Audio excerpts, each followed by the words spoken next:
Minha chegada no NCE foi em 67.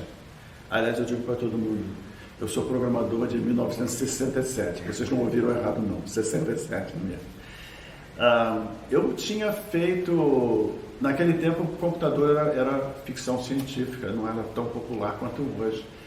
E, coincidentemente, eu estava no primeiro ano da escola de engenharia e resolvi fazer um curso de computação na Universidade Católica, que era a única universidade que tinha computador e estava dando curso. E de lá fui fazer, uma coisa interessantíssima, eu sempre fui, digamos assim, bom aluno, mas nunca fiz esse esforço para ser primeiro da turma, não, eu vou morrer se não for, nunca teve esse negócio.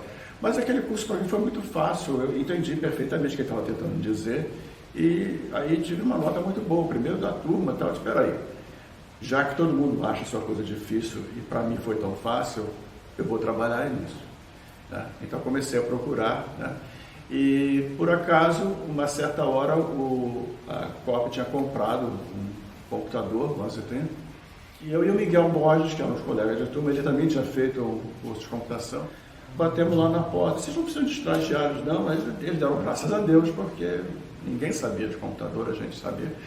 E foi assim que a gente começou. O Miguel começou um pouquinho antes, na verdade, na época eu também trabalhei uns poucos meses no Instituto de Pesquisa da Marinha, onde também foi interessante porque apareceu, eles não tinham computador, não sabiam como usar computador, mas um comandante, comandante Rodrigues, chegou lá e disse assim, você sabe computação? Tem aqui uma explicação de como é que se calcula as tábuas de marés, eu não sei o que lá, um artigo em francês, mas tudo bem, a gente dava um jeito. Quando eu vim para o NCE, eu já tinha aquele projeto que a Marinha tinha pedido, fez um acordo com eles, tal, como sendo um projeto importante para fazer. Então foi assim, eu e o Miguel aparecemos porque nós gostávamos do assunto, eram os únicos, quase, pessoas que entendiam do assunto, e o pessoal na COP estava precisando. Então assim que a gente começou. Eu vim aqui, então, eu falei com o Ismar, Ismar Viana já trabalhava aqui e tal, e era o Tércio Pacite, que era o chefe do departamento e tal, então trabalhamos juntos durante algum tempo. Então, na época, era o Ismar, o Pacite e o Favila, que não trabalha aqui já há muito tempo. Um pouco mais tarde veio o Ivan, a gente já estava aqui mais ou menos há um ano, quando veio o Ivan também, que também foi uma figura muito inspiradora e muito fluente. Então, assim que a gente começou no Departamento de Cálculo Científico da COP, não era o Núcleo de Computação Eletrônica. Então, vamos prestar atenção nessas iniciais, DCC, Departamento de Cálculo Científico. Então, e assim foi, isso era em 1967, e mais ou menos 3 anos depois, então, foi criado o Núcleo de Computação, e então a universidade veio conversar com o professor Coimbra na COP, e disse, olha, vamos fazer isso, você já tem alguma coisa e tal. E a COP estava com verba para comprar um computador novo maior. Então fizeram uma combinação com a universidade. Nós podemos fazer isso e vocês fazem alguma outra coisa e tal. E aí foi feito o nosso escritório, foi no bloco B do Centro de Tecnologia, ficamos lá há algum tempo. E então passamos do computador 1130 para o IBM 360 modelo 40, que passou a ser computador não só da COP, mas como também da administração da universidade. O pagamento e o registro de estudantes iam ser feitos lá, que era coisa nova para nós. Então foi assim que a gente começou. Foi desenvolvido já um pouco nessa época e continuou por algum tempo a ideia de que se nós temos a pessoa capaz internamente, vamos treinar essa pessoa em vez de contratar uma pessoa de fora. Que funcionou muito bem, porque muitas pessoas que vieram de fora não ficaram muito tempo. Tem alguns casos raros que sim, mas normalmente funcionou muito melhor a pessoa que tinha sido nosso aluno, foi nosso programador e tal, você agora vai ser chefe disso ou daquilo. E essa prática continuou por muito tempo. E, na verdade, eu na minha empresa uso a mesma teoria porque eu acho que funciona bem. Em 1972, pouco depois que o NCE estava formado, o Corseiro e eu fomos a Stanford conhecer o Centro de Computação Acadêmico lá, como é que funcionavam as coisas, e realmente era uma porção de ideias de como reorganizar e tudo mais. E foi assim que a gente passou a ser parte da direção. Muitos projetos acabou que eu organizei, botei para funcionar, mas não participei diretamente.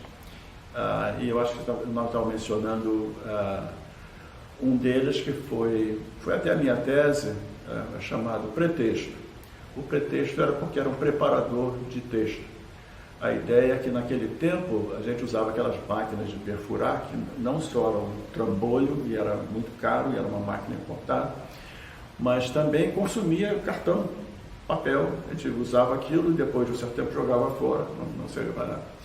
Então, a ideia é que, em vez de ter aquelas perfuradoras e usar cartão, nós usaríamos um computador pequeno, que é relativamente barato, mas precisaria de ser feito um software para fazer aquilo funcionar como uma entrada de dados.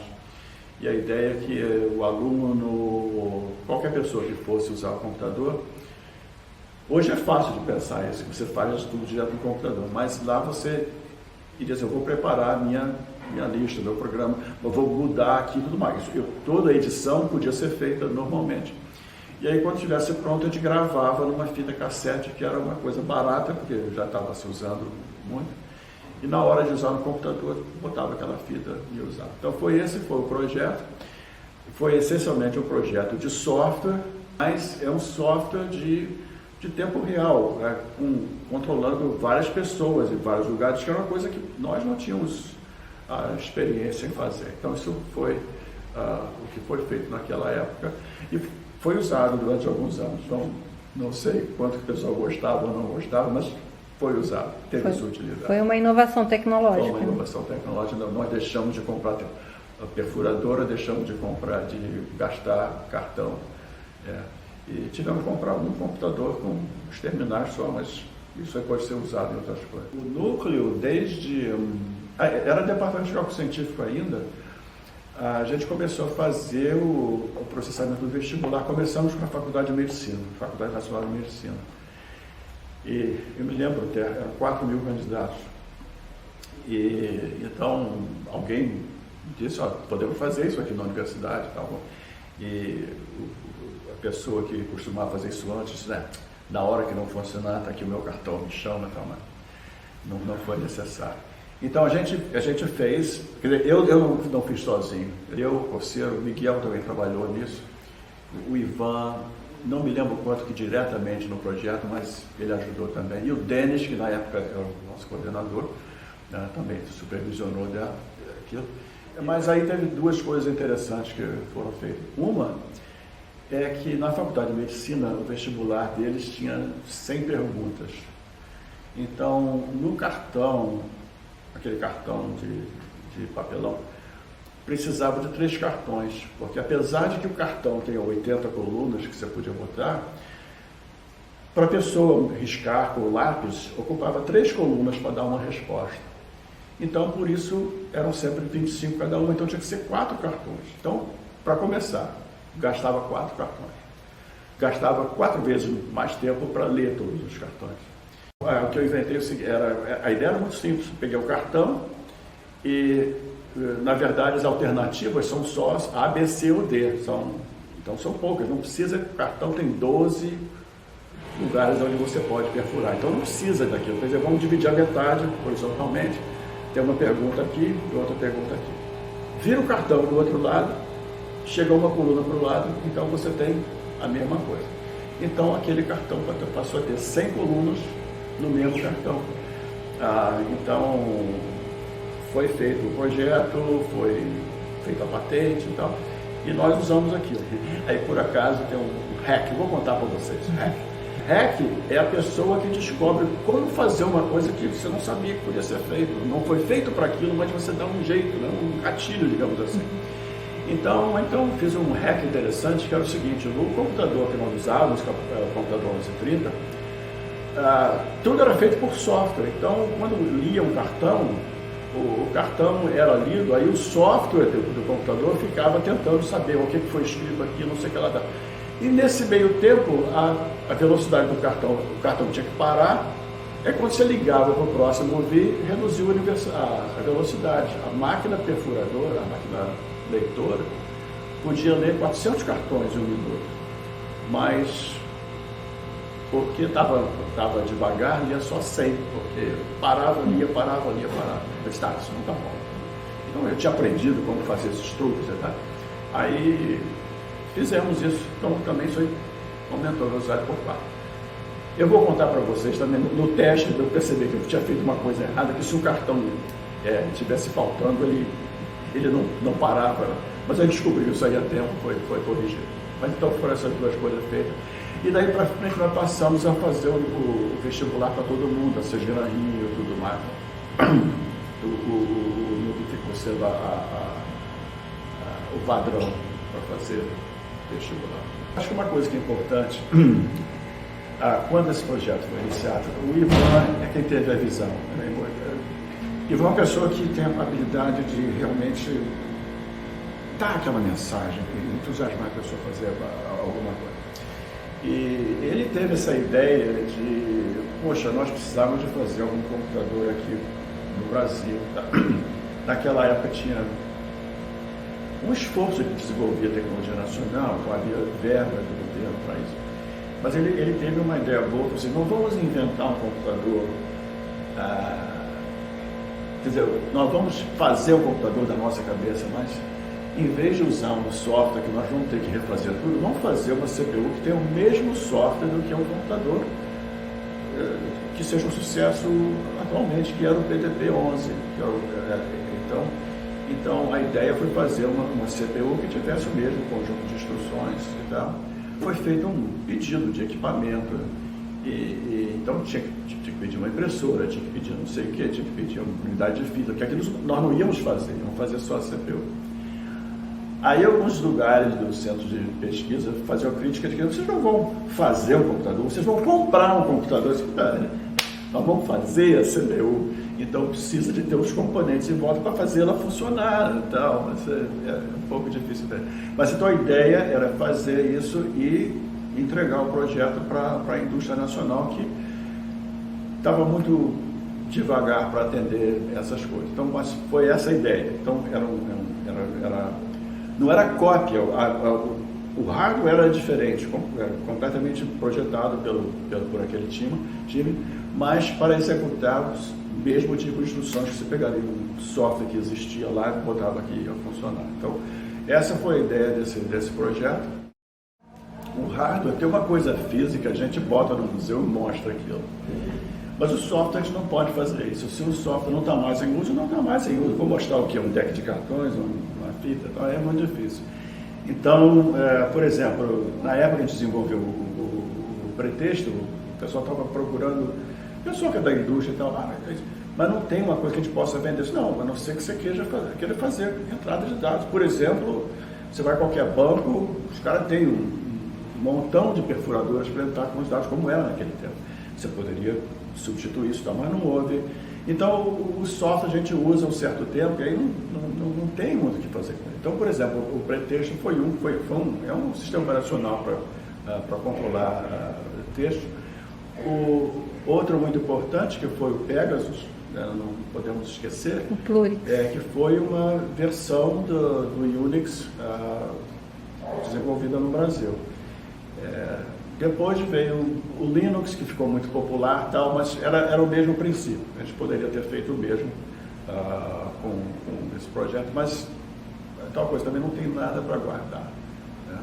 E não se tem mais alguma... Eu estou vendo ali projetos de microeletrônica também, que aconteceu mais tarde. Eu também participei indiretamente nisso, porque eu estava assistindo uma aula de um professor meu de Berkeley, e ele estava mostrando que o projeto de circuitos integrados é muito simples, só precisa de lápis de cor, era isso que ele precisava. Porque com aquilo você faz um mapa do que tem que ser fabricado, né? Então ele ensinava a fazer isso, até arrumei então dele vir num dos semigros, que é outra coisa que a gente podia falar também. Ele veio, fez uma palestra e deu um mini curso de umas poucas horas, o pessoal se entusiasmou muito, e aí começou a se investir nessa época na microeletrônica também. Então foi feito também um certo esforço nisso. O CEMICO apareceu da ideia, nós tínhamos, o Fábio Marinho tinha um muito bom contato com a OEA, a Organização dos Estados Americanos em Washington, e tinha o Oscar Arassi, que era o supervisor lá, que era muito amigo nosso, e eles tinham uma verba para fazer algum seminário e inclusive pagar a visita de alguns professores, visitantes e tal. É uma verba pequena, era uma pouca coisa. Então, o que a OEA estava esperando é que nós íamos ter uma conferência numa sala, né, de 20 pessoas e tal, e um sujeito vai falar por algumas horas, talvez fazer uma pequena introdução ao assunto e tal, e eles vão ficar muito satisfeitos com isso e tal. Então nós começamos a falar com isso. Eu era coordenador do núcleo na época, e aí a pessoa fundamental para o sucesso do CEMICO, tenho que reconhecer meu grande amigo Mário Panese Zimmermann. O Mário era uma pessoa assim muito de querer fazer coisas de grande impacto. Então, conversando com o Mário, eu comecei a ter ideia, aliás, a ideia foi dele, mas desenvolvemos junto a ideia de fazer um negócio maior. Não, vamos fazer um seminário para mais pessoas e vamos incluir outras pessoas além dos visitantes e não sei o que lá e tal. E fomos procurar mais verbos aqui e ali e tal. E aí apareceu a ideia, não, tudo bem, vamos fazer, não é numa salinha, vamos fazer num anfiteatro. Eu acho que o primeiro foi no anfiteatro do Centro de Tecnologia, acho que foi lá que nós começamos. E, então é uma coisa para 300 pessoas, 400 pessoas e tal. Então vamos fazer o pessoal de fora e vamos fazer uma introdução ao que é o microcomputador, por que isso vai mudar a história da computação, porque vai ser uma coisa barata, vai ter em qualquer lugar e tudo mais. Então isso não precisa de americano, alemão para vir falar sobre isso. Vamos falar sobre tópicos mais avançados, mas precisamos de fazer o pessoal que teve alguma experiência de fazer alguma coisa. Então, que no núcleo teve uma ou duas experiências para fazer, o projeto de CPU e outras coisas. E eu me lembro também que da indústria, nós trouxemos esse jeito veio a um seminário, nós chamamos o seguinte, balanças Filizola, eles tinham uma automatização das balanças e tal. E é isso que nós queríamos, se a indústria entendia o uso de microcomputadores e tal. Então fizemos isso, tinha umas 10 sessões de instrutores locais, mais 4 estrangeiros e tal. E não era a pessoa faz um paper, nós vamos escolher uma, não, é o que nós achamos que precisa ser ensinado e tal. E foi um grande sucesso. Acho que lá no primeiro CEMICO já foi, acho que 300 pessoas, e aí a Goiás também gostou da história. Ano que vem, o dinheiro está aqui e tudo mais. E também é outra coisa que nós conseguimos fazer, manter o CEMICO como sendo uma coisa nossa aqui, porque tem pessoal de São Paulo, de outros lugares. Não, você faz outro evento lá e nós vamos participar e ajudamos, outra coisa, mas esse aqui é nosso, já registramos a marca e tudo mais. Então, isso aí. Teve, quantos 8, eu acho. 8? Acho que até década de 90. Bianchi, então você saiu do NCE no início dos anos 2000 e foi viver nos Estados Unidos. Conta um pouquinho pra gente como é que foi a sua vida pós-NCE. Vou contar primeiro o momento triste, que é por que eu saí. Acho que é importante, as coisas são importantes, né? Teve uma certa época, no começo, a tecnologia era um negócio que era muito prestigiado. A gente não tinha bons salários, mas era razoável e tinha muito apoio, tinha coisas que ele podia fazer e tudo mais. O coordenador do núcleo era uma pessoa que facilmente aparecia no jornal, falando alguma coisa e tal. Então, quem que fosse, antes de mim, depois de mim, eu também. Mas chegou uma certa época que eu pensei e vi que, peraí, mas o nosso salário está muito baixo, não estou conseguindo pagar minhas contas no fim do mês. Tem alguma coisa de errado nisso aí. Mas eu não tenho que aturar isso, eu posso trabalhar em outro lugar. Tal. Então aí eu comecei a procurar uma oportunidade de ser professor visitante em algum outro lugar. Tal. E aí eu consegui uma posição de professor visitante na Universidade de Santa Clara, que é um lugar que eu já tinha, quando eu estava terminando meu doutorado no último ano, tal, eu cheguei a conhecer, eu trabalhei um pouco tempo lá. Então, tive essa posição lá, então eu fui. A razão principal foi essa. Então, passei lá um certo tempo. Eu estava escrevendo um livro também, então foi uma coisa que me ajudou, um livro em inglês, sobre... Na época, o pessoal falava muito em programação orientada a objeto, não sei, o conceito pegou, mas não tão forte quanto devia ser. Eu mesmo vejo, podiam fazer mais coisa com isso, mas vamos deixar assim mesmo. Então, a ideia foi fazer um livro simples, explicando como explicar isso numa linguagem como C++. Então, foi isso que foi feito há algum tempo lá. Aí aconteceu, vou contar essa parte da história porque é muito interessante. Uma vez, lá eu fiquei solteiro, também, uma coisa interessante. Então, uma vez eu estava num restaurante lá que tocava música, o pessoal dançava, aí veio uma mocinha lindíssima, vamos dançar? Claro, estamos aqui para isso, né? E estávamos conversando, tá? E aí, depois disso eu perguntei, mas o que você faz? Ela disse assim, eu sou enfermeira, gerente de casos. Enfermeira eu sei o que é, mas gerente de casos eu não sei o que é. Quando você tem uma coisa relacionada ao seu trabalho, o seguro é pago por essas agências, então é diferente, a legislação é diferente, tudo mais. Muito bem, algumas semanas mais tarde, ela me levou para ver o escritório dela. Ela tinha uma empresa, tinha, não sei se 8 pessoas e tal, e tinha alguns computadores lá que elas preparavam os relatórios. E deixavam umas fitas cassete, a pessoa pegava, aquilo era que estava ditado e passava para ele. Aí eu disse, é isso que você faz aí todo dia? Eu disse, tá, vou fazer o seguinte, eu vou fazer um sistema para você. Eu vou ligar os computadores todos, vou botar no database para você saber quem está ligando, quando é que dia você devia entregar, e melhor ainda, você antes do dia, você sabe que isso é devido amanhã, você aperta o pessoal ainda. Muito interessante, tudo tá, e coisa. E o melhor de tudo é o seguinte, não vou lhe cobrar nada. Não vou lhe cobrar nada porque é uma coisa que eu gosto de fazer, resolver problemas, tudo mais tal, fazer programa. E eu estou com tempo para fazer isso. Mas, na verdade, o meu objetivo era impressionar. Que eu consegui.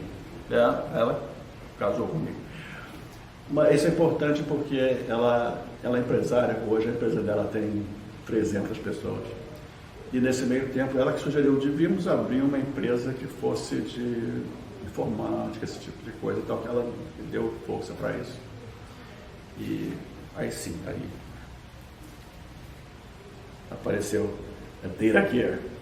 Não, é DataCare Corporation, DCC, como Departamento de Cálculo Científico, não esquecer. Tudo bem, bom, então foi isso. Na verdade, nessa época, então, fui trabalhar na Universidade da Califórnia, em Santa Cruz. Vejam só, eu era funcionário público no Brasil, fui ser funcionário público do estado da Califórnia durante 10 anos. Então, também era coisa que eu já sabia fazer, né? Mas há 10 anos atrás, eu deixei a universidade para me dedicar à empresa somente. Então, foi só isso. Então, a empresa faz software principalmente para processar. É uma burocracia muito grande, então a gente conseguiu fazer coisas, e aí todo mundo foi copiando, né? Não é que a gente é tão importante assim, mas com o tempo todo mundo vai aprendendo também. Então toda aquela papelada que muitas vezes levava, vou mandar pelo fax, a pessoa vê o fax, para onde que vai? Para a mesa do fulano, mas ele não vem até quinta-feira. Essas coisas demoravam muito. E nós fizemos coisa que pode ser tudo feito na hora, porque o papel não muda. Você diz aqui para o médico no computador dele recebe um aviso, ele vai lá, faz a revisão dele, volta para a enfermeira, volta para a companhia de seguro, muitas coisas podem ser resolvidas no mesmo dia, que é o ideal, né? Muita gente não presta atenção a isso. Eu fico impressionado como é que o pessoal não dá bola, porque tem 5 dias, a lei permite, tem 5 dias para julgar, digamos assim, se uma operação que não é de emergência vai ser feita ou não, tem 5 dias para dar um parecer. Bom, tudo bem, 5 dias se você não consegue, mas se você puder fazer em um dia ou meio dia, é melhor, porque o cara está lá doído, está tomando narcótico, e para a empresa está pagando por um dia que o cara não está trabalhando. Todo mundo tem interesse de fazer isso. Como é que vocês não veem isso? Não, é difícil de vender, mas a gente está conseguindo. Então é isso. Eu fui ser funcionário público. Me aposentei da Califórnia também, então, e agora continuo com a empresa. Na verdade, você também atuou com inovação tecnológica nos Estados Unidos, criando uma empresa para atuar num nicho que ainda não existia, né? É verdade. Muito bom, Bianchi. Bianchi, te agradeço demais, tá? Sua disponibilidade de gravar suas memórias para a gente registrar aqui no Memória NCE. Afinal de contas, assim se passaram outros 20 anos. Isso.